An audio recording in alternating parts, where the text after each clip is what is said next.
I am Divya Singh. Welcome to my YouTube channel. कई लोगों का मुझे व्हाट्सएप पे बहुत सारे लोगों का मुझे व्हाट्सएप पे मैसेज आ रहे हैं और कॉल आ रहे हैं। वो मुझसे बार बार लगातार पूछ रहे हैं कि मैम हम एमपीपीएससी की तैयारी कर रहे हैं तो प्री पढ़ें कि मेंस पढ़ें, पहले प्री तैयारी कर लें कि मेंस की बाद में कर लें कि दोनों को साथ में पढ़ें। और कई लोग मुझे मैसेज कर रहे हैं। तो मैंने सोचा कि मैं एक एक को कैसे जवाब दे पाऊंगी, इसलिए मैंने सोचा कि मैं एक इसमें डिटेल वीडियो बनाऊं जिससे सब जो भी एस्पिरेंट्स हैं, जो भी ये तैयारी कर रहे हैं और जिनके भी मन में ये डाउट है कि पहले प्री की तैयारी करें कि मेंस की करें कि साथ में करें, उन सभी के डाउट्स को क्लियर करने के लिए मैं ये आप लोगों से वीडियो शेयर कर रही हूँ, जिसमें मुझे जो लगता है, मैंने जिस हिसाब से तैयारी की है वो मैं आप लोगों के साथ शेयर करूंगी। तो इस वीडियो को मैंने 6 सेगमेंट्स में बांटा है और हर एक सेगमेंट के थ्रू मैं आप लोगों को बताऊंगी कि पहले किसकी तैयारी करनी चाहिए, प्री की मेंस की साथ में करनी चाहिए। चलिए दोस्तों आगे बढ़ते हैं। हमारा पहले सेगमेंट है कि एमपीपीएससी पैटर्न को समझिए। कई एस्पिरेंट्स हैं एमपीपीएससी पूछेंगे मैम एमपीपीएससी का पैटर्न क्या है। एमपीपीएससी पैटर्न से मतलब है कि पहले प्री हो गया, फिर मेंस हो गया, फिर इंटरव्यू हो गया। आप बोलेंगे मैम ये तो बहुत कॉमन सी बात है, हम सब जानते हैं। जी हाँ, आप ये सब जानते हैं, पर जब आप तैयारी करते हैं तो यही चीजें आप क्या है भूल जाते हैं। ये बेसिक सी बात है, पर आप उस टाइम पे इस पे ध्यान नहीं देते। अगर आप इसी को समझ लिए होते तो शायद आपके मन में ये डाउट ही नहीं आता कि पहले क्या करें, प्री करें कि मेंस करें तैयारी, है ना। इसीलिए आप सबसे पहले एमपीपीएससी के पैटर्न को समझिए। उसमें क्या है कि पहले आपका प्री है, फिर मेंस है, फिर इंटरव्यू है। इसका मतलब ये नहीं कि पहले आपको प्री पढ़ना है। आप अगर प्री पढ़ भी लिए, मान लीजिए आपने प्री पढ़ के और निकाल लिया, फिर आप तो बैठे रह जाएंगे। आपने जब मेंस के लिए कुछ पढ़ा ही नहीं है तो 3-4 महीने में तो आप मेंस निकाल नहीं, इतने तो आप वो है नहीं 30 मार्क खान, है ना। अब कुछ यहाँ पे लोग होंगे जो बहुत ज्यादा हाई आईक्यू लेके आए होंगे, उनकी बात नहीं कर रही हूँ मैं आम लोगों की बात कर रही हूँ, मेरे जैसे। इसीलिए सबसे पहले हमें मेंस की तैयारी करनी। मेंस की तैयारी करेंगे तो हमारा प्री निकलेगा और वही मेंस जो है वो आपका बेस बनता है इंटरव्यू के लिए। तो इसलिए सबसे पहले एमपीपीएससी पैटर्न को समझिए। अब हमारा दूसरा सेगमेंट है practical strategy step by step, यानी हमें एक प्रैक्टिकल स्ट्रेटजी, एक व्यवहारिक स्ट्रेटजी रणनीति को अपनाना है जो कि स्टेप बाय स्टेप आपको आपके मंजिल के करीब लेती जाएगी। इसको हमने 3 स्टेप में बांटा है। कितने स्टेप में? 3 स्टेप में। तो पहला स्टेप क्या है कि शुरुआती महीने, यानी जब आप तैयारी कर रहे हैं और अभी आपके प्रीलिम्स को 8 महीने, 10 महीने या 1 साल बचा है ना, उस टाइम पे शुरुआती महीने जब आप अपनी तैयारी कर रहे हैं, उस टाइम पे आप क्या करें? उस टाइम पे आप ये नहीं कि आप उठाए और प्री पढ़ने लग गए, बिल्कुल ये गलती ना करिए। 1 साल प्री के लिए बहुत ज्यादा होता है। आप क्या कीजिए, उस टाइम पे मेंस और प्री दोनों को साथ में लेके चलिए और दोनों को बेसिक लेवल पर पढ़िए। क्या होता है ना कि हम सोचते हैं मेंस क्यों जरूरी, पर मेंस इसलिए जरूरी है, कुछ क्वेश्चंस आप लोगों ने ऐसे देखे होंगे जो कि प्री के बुक में है ही नहीं, है ना। और वो कहाँ दिए हुए हैं, जब आप मेंस पढ़ते हैं तो आप देखते हैं ये तो मेंस की बुक में था, लेकिन मैंने पढ़ा ही नहीं मेंस उस टाइम पे, मेरे से ये क्वेश्चन बना नहीं, और आप कट ऑफ से बाहर हो जाते हैं। क्योंकि एमपीपीएससी के एग्जाम के लिए तो एक एक मार्क्स की बहुत अहमियत होती है। आपने अगर कट ऑफ अगर 80 है, आपके 79 आए तो आप तो फेल, मतलब फेल। वहां पे कोई ये नहीं देखेगा कि आप 1 नंबर से फेल हो गए हैं, है ना। इसीलिए क्या करना है आपको, प्रीलिम्स और मेंस बेसिक दोनों का साथ में लेके चलना है। जब आप स्टार्टिंग फेज में हैं अपने, आप दोनों को पढ़िए, बेसिक पढ़िए, टाइम डिवाइड कीजिए। मेंस को थोड़ा ज़्यादा समय दीजिए, प्रीलिम्स को थोड़ा कम समय दीजिए, क्योंकि मेंस का सिलेबस ज़्यादा है, प्रीलिम्स का कम है। फिर उसके बाद आता है स्टेप 2, यानी कि अगर आपने जब 1-2 महीने बचे हैं, प्री का एग्जाम आपका जनवरी फरवरी में होने वाला है और आप नवंबर दिसंबर में आ गए, अब यहाँ पे आप क्या कीजिए, मेंस को थोड़ा रोक दीजिए। अब आपको यहाँ पे किस पे फोकस करना है? प्री पे फोकस करना है। प्री का बार बार रिवीजन करना है। प्री आप फोकस करके प्री को पढ़िए, प्रीवियस ईयर क्वेश्चंस देखिए, टेस्ट सीरीज लगाइए, रिवीजन कीजिए, फ्लो चार्ट्स, मतलब जो भी स्टेप, जो भी चीज़ें ज़रूरी हैं प्रीलिम्स के लिए, वो सारी चीज़ें आप कब कीजिए? स्टेप 2 में कीजिए। इससे आपका प्री क्वालिफाई होगा। और आपने स्टेप 1 में एक बार सिलेबस प्री का कंप्लीट कर ही लिया है बेसिक पढ़ के, अब आपको इस पर फोकस करना है। मतलब आप पूरा का पूरा टाइम जो है आपका, वो आप किसको देंगे? प्री को देंगे। इसीलिए आप इसमें टेस्ट सीरीज लगाइए। जितनी ज़्यादा से ज़्यादा आप टेस्ट सीरीज लगाएंगे, जितने ज़्यादा आप मॉक टेस्ट देंगे, उतना ज़्यादा ही आपका जो आउटपुट है वो कहाँ निकल के आएगा? एग्ज़ाम हॉल में आपको कोई नर्वसनेस नहीं रहेगी, आपको कॉन्फिडेंस की कमी नहीं रहेगी। और ये सारी चीज़ें क्या है कि आपका जब दिमाग अच्छा रहेगा, नर्वस नहीं रहेगा, तो उसके सोचने समझने की शक्ति बढ़ जाती है। इसलिए ये स्टेप 2 हो गया। अब स्टेप 3 पे चलते हैं। तो स्टेप 3 है कि आप प्रीलिम्स आपने दे दिया और आपने अगर ये स्टेप फॉलो किए हैं तो ज़रूरी आपका प्रीलिम्स निकल जाएगा। आपने जब प्री दे दिया, अब आपको पता है कि मेरे इतने नंबर आए हैं, इतने में आराम से मेरा प्री क्वालिफाई हो जाएगा। अब आपको क्या करना है, अब आपको पूरा टाइम मेंस को देना है। जो आप 6-7 महीने 8 महीने आपने मेंस पढ़ा, उसमें जितना आपसे कंप्लीट हो पाया, और अगर आप पूरा कंप्लीट कर लिए तो बहुत अच्छी बात है। और अगर एक दो यूनिट या एक दो सब्जेक्ट बचे हैं, आप उसको पहले कंप्लीट कीजिए। और फिर जो आपके पास 3 से 4-5 महीने जितने भी बच रहे हैं प्री से मेंस के बीच में, आप पूरा का पूरा मेंस को टाइम दीजिए, आंसर राइटिंग कीजिए और इन डेप्थ नॉलेज अब इसके बारे में आप गेन कीजिए। पहले क्या आपको बेसिक पे पढ़ना है स्टेप 1 में, लेकिन स्टेप 3 में आपको मेंस का पढ़ना है, लेकिन डेप्थ में जाके पढ़ना है, डीप में जाके पढ़ना है। और आंसर की जो टेस्ट सीरीज़ है, उस आंसर राइटिंग है, उसको तो बिल्कुल मत रोकिए। किसी भी हाल में आपका आंसर राइटिंग नहीं रुकना चाहिए। आप बल्कि मेरा ये सजेशन है कि आप स्टेप 1 में भी आप चाहें तो आंसर राइटिंग थोड़ा थोड़ा सा कम समय का आंसर राइटिंग करते रहिए। इससे आपका कॉन्फिडेंस और बूस्टअप होगा और राइटिंग प्रैक्टिस आपकी और अच्छी होती जाएगी। और आपने देखा होगा कि जो पत्थर होता है, वो पानी, जो नदी होती है, पानी होता है, उसके बहाव से पत्थर टूट जाता है। क्या पानी में इतना वजन होता है कि वो पत्थर को तोड़ देता है? जी नहीं।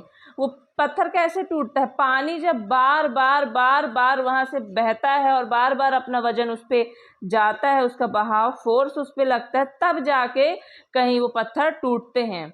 यानी कि आपकी निरंतरता, आपका कंसिस्टेंसी ही आपको आपके सिलेक्शन के करीब लेके जाएगा। अब हम आते हैं अपने नेक्स्ट सेगमेंट पे, कॉमन मिस्टेक्स अवॉइड करें।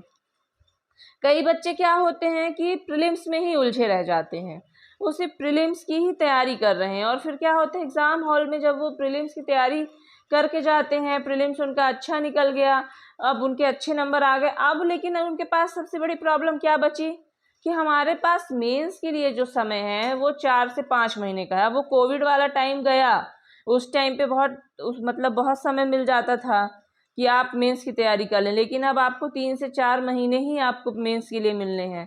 तो अब आप बिल्कुल भी ये ना सोचिए कि प्री निकल जाए मेरा पहले, फिर मैं जाके मेंस पढ़ूंगा। ये सबसे बड़ी गलती कई लोग कर देते हैं कि प्री सोचते हैं प्री निकल जाए एक बार फिर मेंस पढ़ूंगा। ये इससे आपको बचना है। आपको अपनी तैयारी पहले से ही करके रखनी है। कहते हैं ना, prevention is better than cure. इसीलिए आपको पहले से ही अपने आप को मजबूत बना के रखना है। उसके बाद हो गया बिना सिलेबस देखे पढ़ते रहना। कई बच्चे बस मोनोटोनस पढ़ते हैं, बस वो बिना सिलेबस देखे बस पढ़ रहे हैं, पन्ना पलट रहे हैं, दिमाग में क्या जा रहा है क्या नहीं जा रहा है इससे कोई मतलब नहीं, बस पढ़ रहे हैं। क्या पढ़ रहे हैं, सिलेबस में क्या कभी कभी क्या होता है, नोट्स में, बुक्स में कुछ पॉइंट्स ऐसे भी होते हैं जो आपके सिलेबस इतना मैच नहीं करते, या फिर कुछ एक्स्ट्रा पॉइंट्स होते हैं। आप अगर आपके पास समय कम है और आप अगर सिलेबस को आपने अच्छे से पढ़ा है, तो आप उन पॉइंट्स को तो वो कर सकते हैं कि आप ना पढ़ें या कम पढ़ें, या बाद में जब आपके पास समय बचे तब उन पॉइंट्स को पढ़ लें जो कि सिलेबस में नहीं दिए गए हैं। और वो तब होगा जब आप सिलेबस को पढ़ेंगे, समझेंगे। कुछ बच्चे क्या होते हैं, अपने आप को बहुत होशियार समझते हैं, कहते हैं अरे मैं तो ऐसे ही पढ़ लूँगा मेंस। पढ़ तो लोगे आप मेंस, बिना नोट्स बनाए ज़रूर पढ़ लोगे, पर रिवीजन नहीं कर पाओगे। क्यों? क्योंकि एक बार ये बुक्स को पढ़ना, 40-42 बुक्स तो आसान है, लेकिन उनका रिवीजन करना, कई बार रिवीजन करना, वो थोड़ा सा क्या हो जाता है, डिफ़िकल्ट हो जाता है। इसीलिए आपको नोट्स बनाने चाहिए। कई बच्चे नोट्स नहीं बनाते, इस कारण से भी उनका सिलेक्शन रुक जाता है। और इसीलिए आप नोट्स बनाइए, और नोट्स बनाएंगे तो इससे क्या होगा कि आप जल्दी से ही अपनी जो भी आपने पढ़ा है उसको आप जल्दी रिवाइज कर सकेंगे। आंसर राइटिंग की शुरुआत बहुत देर से करना। कई लोग सोचते हैं मैं एक बार मेंस पढ़ लूँ, रिवाइज कर लूँ, फिर उसके बाद आंसर राइटिंग करूँगी, जी करूँगी या करूँगा। जी नहीं, ऐसा नहीं करना है। आपको आंसर राइटिंग की शुरुआत आप जब से तैयारी शुरू कर रहे हैं, आपको आंसर राइटिंग की भी तैयारी तभी से शुरू कर देना चाहिए। तभी से आपको डेली या जब भी वीकली, जब भी आपको टाइम मिले, आप आंसर राइटिंग कीजिए। लेकिन जब आपका प्री हो गया है, प्री आपने अच्छे नंबर आए, आपको लग रहा है निकल जाएगा, उसके बाद आप क्या कीजिए, आंसर राइटिंग की प्रैक्टिस आप डेली कीजिए। और आंसर राइटिंग जो लोगों को दिक्कत जा रही है वो अपनी कॉपी जो इस स्क्रीन पे नंबर दिख रहा है उस पर भेज सकते हैं, और उनको क्या प्रॉब्लम आ रही है वो भी बता सकते हैं आंसर राइटिंग करने में, और जो भी मेरा सजेशन और फीडबैक होगा मैं आप लोगों को दूंगी। फिर हमारा नेक्स्ट सेगमेंट है आइडियल कैंडिडेट की स्ट्रैटेजी, यानी जो एक आदर्श कैंडिडेट होता है, एस्पिरेंट होता है, वो क्या रणनीति या क्या स्ट्रैटेजी बनाता है। आपने देखा होगा कई बच्चे बार बार प्री निकाल ले रहे हैं। वो कैसे निकाल ले रहे हैं? उन्होंने मेंस की तैयारी की है, उन्होंने मेंस पढ़ा है, तब जाके वो विद्यार्थी हैं कि वो हर बार प्रीलिम्स निकाल रहे हैं। और यही है उनका सबसे बड़ा सीक्रेट कि उन्होंने मेंस का कंटेंट पहले ही बना लिया होता है। मतलब प्री निकलते ही वो क्या करने लगते हैं, आंसर राइटिंग के मोड में आ जाते हैं। अब ये आप देखते होंगे कि जैसे प्री का एग्ज़ाम होता है और ख़त्म होता है, उसके 4-5 दिन बाद ही कई कोचिंग वाले आंसर मतलब टेस्ट सीरीज शुरू कर देते हैं मेंस की आंसर राइटिंग की। वो क्यों करते हैं? क्योंकि कई बच्चे होते हैं जो ऑलरेडी अपनी तैयारी पहले से करके रखते हैं कि हमारा अगर प्री निकल गया तो हमें मेंस देना है, उसके लिए वो तैयार रहते हैं और वो आंसर राइटिंग शुरू कर देते हैं। और होना भी ऐसे ही चाहिए, क्योंकि इतने कम समय में आपको कई सारी चीज़ें करनी हैं। तो आप भगवान तो है नहीं कि सब कर लेंगे इतने कम समय में, हैं तो आखिर हम जैसे हम लोग इंसान ही हैं। इसीलिए हमें क्या करना है कि हमें सब चीज़ पहले से ही तैयार रखना है, प्रिपेयर रखना है खुद को।